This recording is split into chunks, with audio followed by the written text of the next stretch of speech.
दिनों एक बहुत ज़्यादा सवाल किया गया कि क्या क़यामत वाले दिन सैयदना बिलाल हबशी रज़ी अल्लाह ताला अन्हु के हाथ में झंडा होगा और मुअज़्ज़िनीन सैयदना बिलाल के झंडे के नीचे जमा होंगे। ये सवाल बहुत ज़्यादा किया गया। तो खुलासा ये है कि ऐसी कोई बात नहीं है। क़यामत के मसाइल का ताल्लुक अकीदा के साथ है। ये हमारे प्यारे अकीदा में एक झूठा मसला बयान किया गया है, इसका हम रद्द करते हैं। ऐसा कोई मसला नहीं है कुरान और हदीस में, बल्कि सुनन तिरमिज़ी में सही हदीस है, हदीस नंबर 2148 है कि क़यामत वाले दिन रसूलुल्लाह सल्लल्लाहु अलैहि वसल्लम के मुबारक हाथों में झंडा होगा और तमाम अंबिया अलैहिमुस्सलातु वस्सलाम, तमाम रसूल नबी पाक सल्लल्लाहु अलैहि वसल्लम के झंडा के नीचे जमा होंगे। अल्लाहु अकबर, अल्लाहु अकबर। अना सय्यिदु वुल्द आदम यौमल क़ियामा व बियदी लिवाउल हम्द वला फखरा।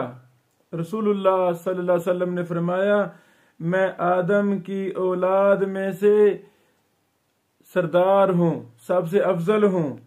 आदम अलैहिस्सलाम की औलाद का सरदार हूँ क़यामत वाले दिन, और मेरे हाथ में हमद का झंडा होगा, उस पर कोई फख्र नहीं है। वमा मिन नबिय्यिन यौमइज़िन आदम फमन सिवाहु इल्ला तहत लिवा यौमल क़ियामा। अल्लाहु अकबर। क़यामत के दिन आदम अलैहिस्सलाम और उनके अलावा जितने भी अंबिया अलैहिमुस्सलातु वस्सलाम हैं, सब मेरे झंडे के नीचे जमा होंगे।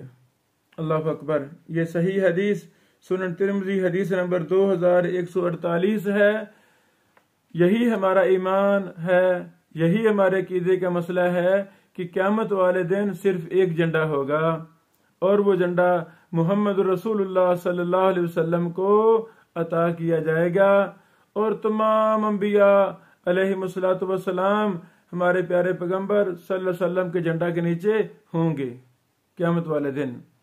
रहा सैयदना बिलाल हबशी रज़ी अल्लाह तआला अन्हु की तरफ मंसूब बात कि उनके हाथ में भी झंडा होगा, ऐसी बात कुरान और हदीस में नहीं है। हमें पूरी तहकीक के साथ मिंबर मेहराब पर एक एक लफ्ज को सोचो समझ कर हमें बयान करना चाहिए।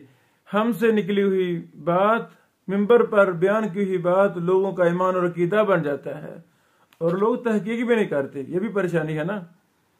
अल्लाह ताला आसानी फरमाए। बारक अल्लाह फीकुम।